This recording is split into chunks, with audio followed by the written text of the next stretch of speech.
साधु और चोर। किसी गांव में एक साधु रहा करता था। बड़ा ही भला आदमी था। अपने साथ बुराई करने वालों के साथ भी वो हमेशा भलाई ही करता था।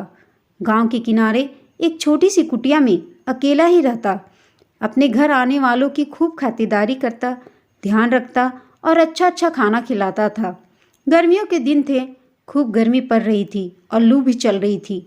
एक आदमी दोपहर में कहीं जा रहा था, लेकिन ज़्यादा गर्मी होने और लू लगने से वह साधु की कुटिया के बाहर ही बेहोश होकर गिर पड़ा।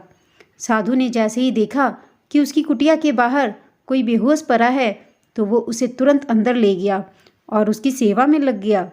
पानी पिलाया, सर पर गीला कपड़ा रखा और हाथ के पंखे से काफ़ी देर तक हवा की। तब जाकर उसे होश आया।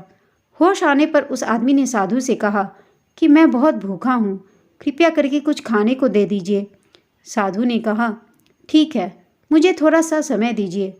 कुछ ही मिनट में साधु ने बहुत बढ़िया बढ़िया ताज़े पकवान खाने के लिए परोस दिए। उसने ताबड़तोड़ खाना खाया और फटाफट सारे पकवान चट कर गया। वह आदमी एक चोर था, जो दोपहर में सुनसान देखकर चोरी करने के लिए निकला था। खाना खाने के बाद चोर को इस बात की हैरानी हुई कि साधु ने इतनी जल्दी खाना कैसे तैयार कर लिया। उसने साधु से पूछा, महाराज जी, यह बताइए, आपने इतने कम समय में खाना कैसे तैयार कर लिया? साधु ने चोर को बताया कि मेरे पास एक चमत्कारिक थाली है। इस थाली की मदद से मैं पल भर में जो भी चाहे खाने के लिए बना सकता हूँ।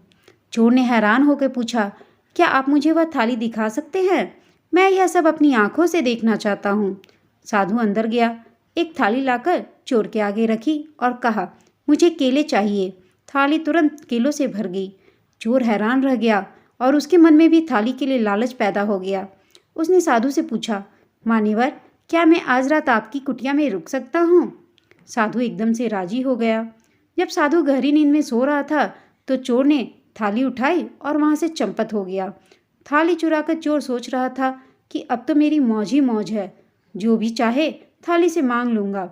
उसने थाली से अपने घर में रखी और थाली से कहा, मुझे टंगड़ी कबाब चाहिए, मगर थाली में कुछ नहीं आया। फिर चोर ने थाली से कहा कि मुझे केले चाहिए, केले दे दो। थाली में फिर भी कुछ नहीं आया। चोर को जितनी भी खाने की चीज़ों के नाम याद थे उसने सब बोल डाले, लेकिन थाली खाली की खाली ही रह गई। चोर तुरंत भागता हुआ थाली लेकर साधु के पास गया और बोला, महात्मा, भूल से मैं आपका बर्तन अपने साथ ले गया, मुझे माफ़ कीजिए, अपना बर्तन वापस ले लीजिए। साधु बिल्कुल नाराज़ नहीं हुआ। बर्तन लेकर साधु ने उसी समय कई अच्छे पकवान बर्तन से देने को कहा और बर्तन में तुरंत वह आ गए। साधु ने चोर को एक बार फिर बढ़िया खाना खिलाया। चोर फिर हैरान हो गया और अपनी उत्सुकता को रोक नहीं पाया। उसने साधु से पूछा, महाराज, जब यह बर्तन मेरे पास था तब इसने कोई काम नहीं किया। मैंने इससे बहुत सारे पकवान मांगे, मगर इसने मुझे कुछ नहीं दिया। साधु ने कहा, भाई देखो, जब तक मैं जिंदा हूँ तब तक यह बर्तन किसी और के काम नहीं आ सकता। मेरे मरने के बाद ही कोई और इसे उपयोग कर पाएगा। बर्तन के चमत्कार का भेद पाकर चोर मन ही मन बहुत खुश हुआ।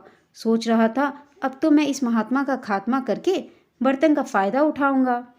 अगले दिन चोर फिर साधु के घर आया और साथ में घर में से खीर बनाकर लाया।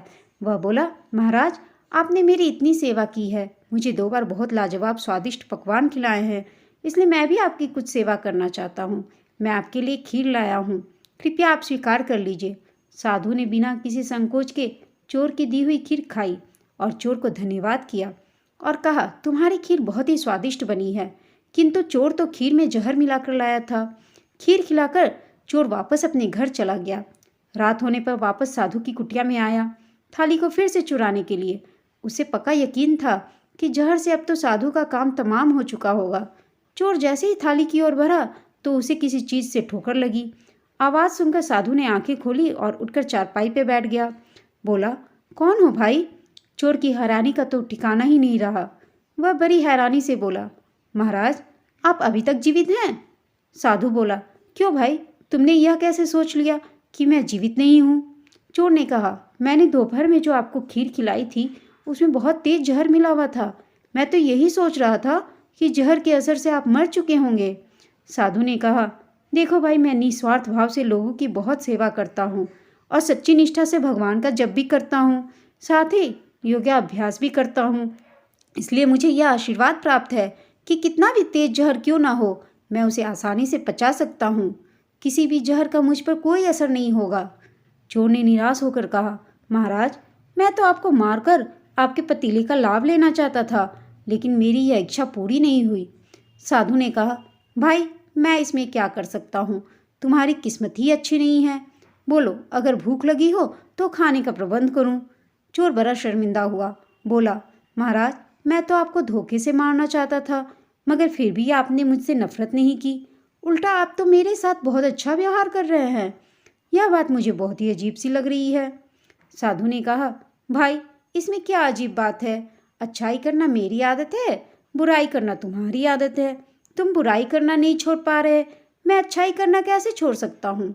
तुम अपनी आदत से लाचार हो, मैं अपनी आदत से लाचार हूँ। दोस्तों, हमें हमेशा दूसरों के साथ अच्छा ही व्यवहार करना चाहिए और खुद में भी अच्छा रहना, बन के रहना चाहिए। आपको यह कहानी कैसी लगी, हमें कमेंट करके बताइएगा। साथ ही कहानी अच्छी लगी हो तो इसे लाइक, शेयर और चैनल को सब्सक्राइब अवश्य कीजिएगा। धन्यवाद।